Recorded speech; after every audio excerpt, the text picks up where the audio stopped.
तो सर मेरा पहला सवाल है, आप हो कौन और आप करते क्या है? तो बहुत ही अच्छा प्रश्न है रवि जी आपका। मेरा ऐसा मानना है कि इंसान को वही करना चाहिए जो वो है। तो सबसे पहले मैंने ढूंढा कि मैं कौन हूँ, क्योंकि ना मैं अपना नाम तो जब मैं जन्मा तो मेरे माता पिता ने मुझे नाम दे दिया। जिस परिवार में मैं जन्मा उस हिसाब से सोसाइटी ने, समाज ने बोला कि ये इस परिवार के हैं, इनका ये सरनेम है, इनका ये वर्ण है। लेकिन क्या मैं वो हूँ? मतलब अगर मैं समझिए यहाँ पे पूना में रह रहा हूँ और मेरा ये एड्रेस है उंदरी वड़ाचीवाड़ी, मान लीजिए जहाँ पे हमारा ऑफिस है, ठीक है। तो कोई बोले कि आप उंदरी वड़ाचीवाड़ी हो, तो मूर्खता हो गई ना। हम्म। तो वैसे ही ना मैं अपना नाम, ना मैं जिस घर में जन्मा वो हूँ। हाँ, वो मेरी पहचान का एक हिस्सा है, लेकिन सिर्फ उतना ही मैं नहीं हूँ। तो इसके इसके परे भी हर इंसान कुछ है जो सबसे पहले उसे ढूंढना पड़ेगा। हर इंसान के अंदर एक क्षमता होती है, एक जीनियस होता है, एक जिसको हम बोलते हैं पोटेंशियल होता है। और कहीं ना कहीं अनफॉर्चुनेटली हमारे स्कूल ने, हमारे कॉलेज ने, हमारे एजुकेशन सिस्टम ने हमें हज़ार चीज़ें पढ़ाई, हज़ार चीज़ें सिखाई, हज़ार चीज़ें जनवाई, लेकिन कभी नहीं बताया कि ये जानो कि तुम कौन हो। कभी ओके। हमारे दिमाग में ये विचार नहीं आया कि मैं कौन हूँ। क्योंकि जब आपने जान लिया कि मैं कौन हूँ, तो फिर जो आप करते हो वो बस उसका एक रिफ्लेक्शन होता है, उसका एक एक्सटेंशन होता है। इसीलिए मैंने आपसे ये पहला तो सवाल मैंने पूछा था। सबसे पहले जीवन में ये देखा कि मैं कौन नहीं हूँ। तो ना मैं अपना नाम हूँ, ना मैं अपना परिवार हूँ। ये मेरे हिस्से हैं जीवन के, लेकिन मैं ये नहीं हूँ। तो ये मुझे डिफाइन नहीं करता। फिर मैंने देखा कि फिर क्या हूँ मैं, ये देश हूँ, ये शहर हूँ, ये भी नहीं। फिर उसके बाद मैंने थोड़ा और भीतर देखा कि फिर हूँ कौन मैं। क्योंकि देखिए, किसी भी चीज़ को अगर आपको अच्छे से चलाना है, अच्छे से इस्तेमाल करना है, तो उसको जानना बहुत ज़रूरी है। ये बात मानते हैं आप? मानते। आपको कंप्यूटर चलाना है, आपको कंप्यूटर को जानना बहुत ज़रूरी है। अब मनुष्य चाहता है कि उसे सफलता मिले, उसे धन मिले, वो जीवन में जो चाहे वो हो जाए, लेकिन ये सारी चीज़ें कहाँ से आ रही है? उसके भीतर से ही तो आ रही है। ठीक है। जितना इंसान अपने आप को अच्छे से इस्तेमाल कर पाएगा, अपनी क्षमताओं को इस्तेमाल कर पाएगा, अपनी बुद्धि को, अपने मन को, अपनी भावनाओं को इस्तेमाल कर पाएगा, उतना वो कुछ अच्छा काम कर पाएगा। और किसी चीज़ को अच्छे से इस्तेमाल कब कर सकते हो? जब उसको जानते हो, जब उसके साथ समय व्यतीत करते हो। तो मैंने सोचा कि अगर मुझे अपने आप को पूरी तरीके से इस्तेमाल करना है इस जीवन में, क्योंकि छोटा सा जीवन है, छोटा सा समय है और छोटी सी ऊर्जा हर इंसान को मिली हुई है। उसमें या तो मैं अपने आप को आधा इस्तेमाल करूं, या 10% इस्तेमाल करूं, या फिर 100% इस्तेमाल करूं, वो मेरे ऊपर है। 100% जीवन का इस्तेमाल करना मतलब ही 100% जीवन को जीना, जीवन का गहराई से और ऊंचाई से हर तरीके से अनुभव करना। तो फिर मैं और गहरे में उतरा कि अगर मुझे सही में 100%, 100% इस जीवन को अनुभव करना है, ना कि 100% मार्क्स लाने हैं, किसी से कम किसी से ज़्यादा, तो मुझे अपने आप को 100% जानना पड़ेगा। तो फिर गहरे में उतरा, आध्यात्मिक यात्रा में गया और जाना कि सही में मैं कौन हूँ, मेरे अंदर क्या क्षमता है, मेरे अंदर क्या कैपेबिलिटी है, क्या कैलिबर है, क्या पोटेंशियल है। तो मुझे दो चीज़ें समझ में आई। एक तो समझ में आया कि मैं एक ऊर्जा हूँ, मेरे अंदर प्राण है, मेरे अंदर एक ऊर्जा है जिससे मेरा शरीर बनता है। मैं खाना खाता हूँ, एक ऊर्जा है, उस खाने को तोड़ के ये शरीर बना रहा है, ये चमड़ी बन रही है, ये हड्डियाँ बन रही है, यहाँ आँख, नाक, कान, मेरे अंदर के ऑर्गन सब बन रहे हैं। तो वो जो जीवन ऊर्जा है वो मेरे अंदर है। तो सब मेरा जो फंडामेंटल जो है वो वही है। तो और ये कोई ऐसे इंटेलेक्चुअली नहीं, ये अनुभव से जानते हो कि आपके अंदर वो क्या ऊर्जा चल रही है जो आपके शरीर के हर कण में, हर नस में, हर धमनी में। तो सबसे पहले आप ये जानते हो कि मैं जीवन हूँ और जीवन के अलावा कुछ नहीं। ना मैं हिंदू हूँ, ना मुसलमान हूँ, ना सिख हूँ, ना ईसाई हूँ, ना उत्तर प्रदेश का हूँ, ना बिहार का हूँ। मैं एक जीवन हूँ। जहाँ आप ये समझ लिए बाकी सारी चीज़ें कोलैप्स कर जाती है, जो आप नहीं हो, झूठ खत्म हो जाता है। तो आपकी ऊर्जा अपने आप जो फंसी हुई है इन सारी चीज़ों में, वो बढ़ने लगती है। फिर दूसरा आप देखते हो, अच्छा ये मेरा फंडामेंटल नेचर है, उसके अलावा इस धरती पे मैं क्या करने आया। क्योंकि ये जानना बहुत जरूरी। कितने लोग जान पाते हैं कि मेरा इस धरती पे क्या पर्पज है, मेरा इस धरती पे क्या लक्ष्य। बहुत सारे लोग देखते हैं, अच्छा मेरे आसपास लोग ये काम कर रहे हैं, ये कोई 50 लोग बिजनेस कर रहे हैं तो आदमी बिजनेस में घुस जाता है, 50 लोग नौकरी कर रहे हैं तो नौकरी में घुस जाता है। उसको लगता है मैं वो कर लूंगा तो मैं सफल हो जाऊंगा। 50 बच्चे इंजीनियरिंग कर रहे हैं तो पिताजी बोलते हैं तू भी इंजीनियर बन जा, क्योंकि पड़ोसी का बेटा इंजीनियर है तो हम इंजीनियर बन जाते हैं। कोई बोलता है तू 50 लोग आसपास के डॉक्टर बन रहे हैं तो तू भी डॉक्टर बन जा, तो हम डॉक्टर बन जाते हैं, और हमको लगता है वो सफलता है। लेकिन सफलता को भी एक बार समझते हैं गहरे में। अब मान लीजिए कि एक आम का बीज है, ठीक है। अब आम के बीज के लिए सफलता क्या है कि केले का पेड़ बन जाना, क्योंकि 50 लोग केले का पेड़ बन चुके हैं। शर्मा जी का बेटा केले का पेड़, क्या वो सफलता होगी आम के बीज के लिए? फेलियर हो गया। आम के बीज के लिए सफलता होगी कि वो आम बन जाए, पूरी तरीके से आम का पेड़ बन जाए, उसमें से आम निकले। केले के बीज के लिए सफलता होगी कि वो केले का पेड़ बन जाए, उसमें से केले निकले। संतरे के बीज के लिए सफलता होगी कि वो संतरे का पेड़ बन जाए, उसमें से संतरे निकले, है कि नहीं? है कि? लेकिन हम कभी यही हमें सिखाया नहीं गया कि सबसे पहले प्रोफेशन मत चूज करो कि 10-15 लोग क्या कर रहे हैं। सबसे पहले अपना पोटेंशियल ढूंढो कि तुम्हारा बीज क्या है, तुम्हारे अंदर क्षमता क्या है। जब आप उसको ढूंढने लगोगे तो आपको पता चल जाएगा कि अच्छा ये मेरा बीज है, ये मेरा पेड़ है। अब उसके लिए मुझे किस मिट्टी में जाना है, कितना पानी लगेगा, कितनी सनलाइट लगेगी। तो इस धरती पे मेरा क्या काम है, मुझे रियलाइज हुआ कि मेरे अंदर क्षमता है कि मैं लोगों के दर्द को, लोगों की तकलीफों को बहुत जल्दी समझ जाता हूँ। क्योंकि मैं बचपन मेरा ऐसा बीता है जिसमें मैंने बहुत सारी तकलीफें एक साथ देखी, भले वो बाहर की समस्याएं हो या भीतर की समस्याएं हो, भले वो गरीबी हो, ह्यूमिलिएशन हो, सोशल फाइनेंशियल स्ट्रगल हो, या फिर अंदर एंग्जाइटी हो, डिप्रेशन हो, परेशानियां हो, ये सब देखी। तो जब आप किसी तकलीफ से गुजरते हो तो आप दूसरे को देख के पहचान जाते हो कि इसको भी वो तकलीफ, ठीक है। और जब आप उससे निकलते हो, जब आप उससे उभरते हो, तो जब मैं इन सारी चीजों से उभरने लगा जीवन में, तो आपको हर इंसान में, हर मनुष्य में ये एक नेचुरल इंस्टिंक्ट होती है कि कोई और इंसान अगर उससे गुजर रहा है तो आप बर्दाश्त नहीं कर सकते। आपको पता है मैं उभर चुका हूँ, मैं पूरी जान लगा दूंगा इसको वहां से खींचने के लिए। तो मुझे लगा कि मेरे अंदर ये क्षमता है कि मैं अपनी प्रॉब्लम सॉल्व कर पाया हूँ और मैं दूसरों की प्रॉब्लम सॉल्व करना चाहता हूँ, और बस मैं लग गया। मैंने कोई ऐसे चूज नहीं किया कि किसी प्रोफेशन में घुस गया क्योंकि 50 लोग कर रहे थे। मुझे लगा कि ये मेरे अंदर क्षमता है और इसको मैं और निखार सकता हूँ और उभार सकता हूँ कि मेरे शब्दों के जरिए, मेरे प्रेजेंस के जरिए, मेरी नॉलेज के जरिए मैं लोगों की जीवन की, डेली लाइफ की समस्याओं का समाधान दे सकता हूँ। और इसलिए मैं ट्रेनिंग ली, मैंने काफ़ी सारे गुरुओं के साथ रहा, उनसे सीखा और फिर दुनिया को सिखाने लगा। और इस तरीके से मैं, आपने जैसे पूछा कि मैं किसी काम में नहीं आया, मैंने अपने लिए ये काम बनाया और उस काम को करते करते एक मकाम बनाया। तो बेसिकली मेरा सवाल यही था कि आप ना डॉक्टर बने, ना इंजीनियर बने, ना कुछ भी बने, तो आप इस प्रोफाइल जो चूज़ किया है आपने, उसको कहते क्या है? तो मैं डॉक्टर नहीं बना, इंजीनियर नहीं बना, साइंटिस्ट नहीं बना, लेकिन आज आप देखोगे हमारे प्रोग्राम में डॉक्टर्स आते हैं एम्स के, इंजीनियर्स आते हैं IIT के। वो क्यों आते हैं? वो क्यों आते हैं? क्योंकि वही फिर से स्कूल ने ये तो सिखाया कि एक डॉक्टर भी अच्छा मुकाम हो गया, इंजीनियरिंग भी अच्छा मुकाम हो गया, बहुत अच्छा मुकाम हो गया सोसाइटी में सर्वाइव करने के लिए। हाँ। लेकिन क्या स्कूल ने कभी सिखाया कि जैसे जैसे आप बढ़ रहे हो अपनी खुशी को कैसे बढ़ाना है, अपनी ऊर्जा को कैसे बढ़ाना है, अपने रिलेशनशिप्स को अच्छे से कैसे हैंडल करना है? वो तो फैमिली के साथ घूमते, सर्वाइव करते, मिलते जुलते, खुशी अपने आप ही मिलती है। नहीं, ऐसा नहीं, वो तो बाहर की खुशी है। अगर फैमिली वालों ने फिर थोड़ा कुछ बोल दिया तो दुखी भी तुरंत हो जाते हो। तो चैलेंजेस तो हर चीज़ में आता है। चैलेंजेस आते हैं, देखिए समुंदर में वेव्स आती हैं, लहरें आती हैं।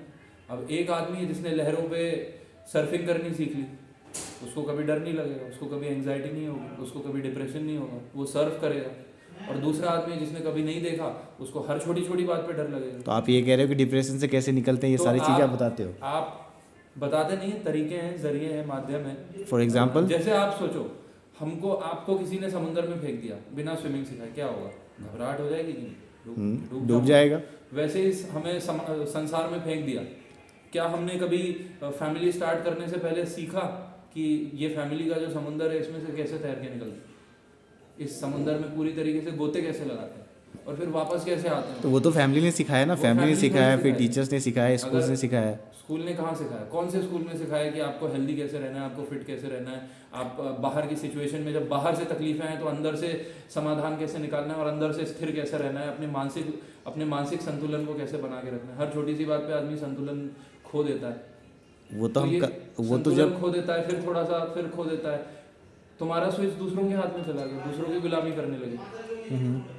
तो आप एक चीज बताओ, तकलीफ में आके, परेशानी में आके आप अपनी समस्याओं का समाधान कर पाओगे कि आपका दिमाग जब शांत होगा, स्थिर होगा, तब अपनी समस्याओं का समाधान कर पाओगे?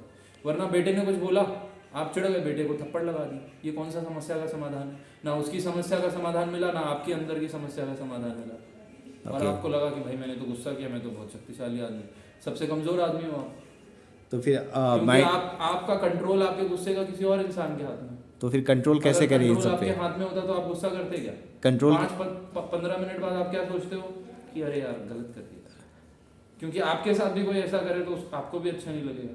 फिर भी हम अपने आवेश में आके अपना कंट्रोल खो देते हैं। तो जब आप गाड़ी में बैठते हो और गाड़ी चलानी ही नहीं सीखी, और फिर जब बाहर रास्ते पे कठिन समस्या आ गई, कुछ आधे किसी ड्राइवर ने टेढ़ा निकाल लिया, किसी ने ओवरटेक कर दिया। क्या कुछ लोग आपने देखा रास्ते पे हर बात पे गाली बकते रहते हैं, हाँ। चिड़चिड़ करते रहते हैं। और जो अच्छा ड्राइवर होता है वो कभी ऐसा नहीं करेगा। वो कैसे भी रास्ते हो बढ़िया से निकाल लेता है, उसका दिमाग शांत रहता है। आप बताओ कौन सा ड्राइवर बेहतर है? आप कौन सा ड्राइवर के साथ घूमना पसंद करोगे? जो शांति से चल रहा हो।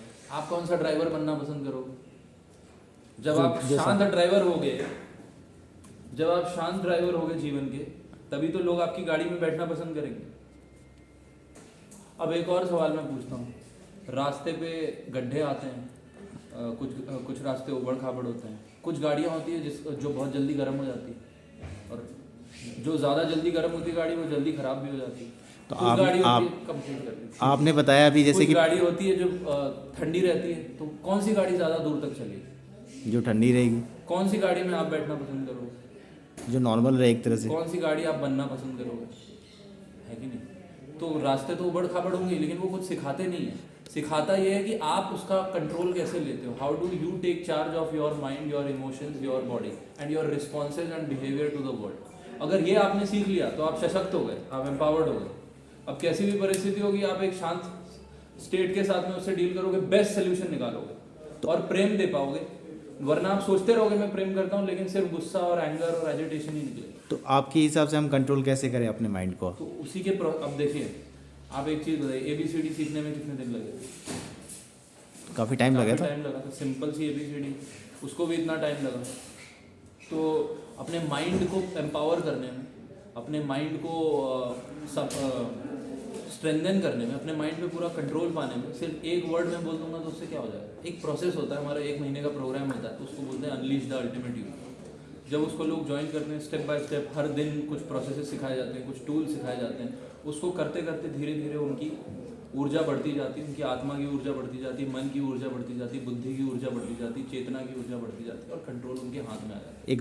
एग्जाम्पल के तौर पे कुछ पॉइंट्स, जैसे कि मतलब कैसे कंट्रोल करें, थोड़ा बहुत ही सही। वही तो मैं कह रहा हूँ कि मैं आपको एग्जाम्पल के तौर पे बता दूँ कि वाटर का फार्मूला H2O होता है, दो मॉलिक्यूल हाइड्रोजन के, एक मॉलिक्यूल ऑक्सीजन का। उससे आपकी प्यास नहीं बुझेगी। प्यास बुझेगी जब आप ग्लास उठाओगे और पानी पियोगे। तो आप अनुभव करो, आओ unleash the ultimate you programme में, या जो भी ये वीडियो देख रहे हैं आप इस प्रोग्राम में आओ, एक दिन हमारे साथ बैठो, हम आपको एलैबोरेट प्रोसेसेस के थ्रू लेके जाते हैं। फिर जो आपके अंदर ऊर्जा जागे, फिर जो आपके अंदर आनंद जागेगा, फिर जो आपके अंदर प्रेम की अनुभूति होगी, करुणा की अनुभूति होगी, आप खुद ही जान जाओगे कि मैं किस चीज़ के बारे में बात कर रहा हूँ। तो आपकी जो प्यास है, हो सकता है कई बार हम इतने प्यासे हो जाते हैं, हम भूल ही जाते हैं कि प्यास लगी है। काम में हम इतने मसरूफ हो जाते हैं कि हम भूल ही जाते हैं कि पानी पीना जरूरी है अब जिंदा रहने के लिए। तो आप ये कह रहे हैं कि हो सकता है इंसान कई बार भूल जाता है कि पानी पीना है, तो वो पानी थोड़ा सा पीजिए। एक घूंट जब जाएगा, जब प्यास थोड़ी सी बुझेगी, तब थोड़ा और पिएंगे, थोड़ा और पिएंगे, और फिर आपके अंदर हेल्थ आने लगेगी। आपकी शारीरिक हेल्थ भी बेहतर होगी, आपकी मानसिक हेल्थ भी अच्छी होगी, और आपकी आध्यात्मिक हेल्थ भी अच्छी हो जाएगी। ओके, तो आप ये कह रहे हो कि आप पूरा प्रोसेस समझाओगे कि बैलेंस लाइफ कैसे जीते? समझाएंगे नहीं, करवाएंगे, अनुभव करेंगे। आपके डेली रूटीन्स क्या होते हैं डेली बेसिस पे? मेरे डेली रूटीन्स, मेरा डे कैसा है, मेरा काम क्या है। हाँ, हो सकता है आप कितने बजे उठते हो, कितने बजे सोते हो, पूरे दिन का 4 बजे सोया रात, तो उस हिसाब से मैं 6 या 7 घंटे की नींद पूरी करता हूँ, फिर उठ के दोबारा काम करता हूँ। लेकिन जब इस तरीके के काम नहीं होते हैं रात के, या ऐसी कोई रिस्पॉन्सिबिलिटी नहीं होती है जो आउटसाइड चीज़ों पे डिपेंडेंट हो, तो फिर मैं 3:30 या 4 बजे नेचुरली उठता हूँ। वो मैं वैसे भी उठता हूँ, लेकिन मुझे पता है कि अच्छा मैं 4 बजे उठा, लेकिन मैं सोया ही 3:30 बजे, तो फिर मैं सो जाता हूँ। 6 घंटे की नींद पूरी करता हूँ, कम से कम 6 और 7 घंटे की, ताकि जब मैं उठूँ तो मेरे अंदर ऊर्जा हो। क्योंकि नींद आपको बहुत डीपली रिलैक्स करती है, आपके स्ट्रेस को, आपकी टेंशन को, आपके शरीर के और आपके मस्तिष्क की थकान को खत्म करती है, ताकि आप वापस एनर्जाइज होकर उठो।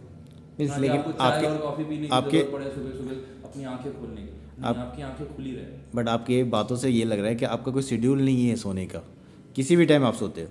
बिल्कुल, कई बार ज़रूरत होती है तो किसी भी टाइम बट जो हमारे डेली रूटीन्स, ज़रूरत नहीं होती है तो सही टाइम पे 10 या 11 बजे सो जाता है। जैसे वर्किंग वाले बंदे हैं वो तो डेली जाते, टाइम से ऑफिस गए, टाइम से आए, फिर रात को नींद पूरी करते, कभी कभी नींद पूरी नहीं होती। कई बार हमारा काम 22 घंटे का हो जाता है, कई बार हमारा काम ज़्यादा हो जाता है, तो उस हिसाब से फिर हम स्लीप लेते हैं। कई बार ऐसा होता है कि इतना मोमेंटम बना होता है, इतना फ्लो बना होता है कि काम रोकने का मन नहीं करता।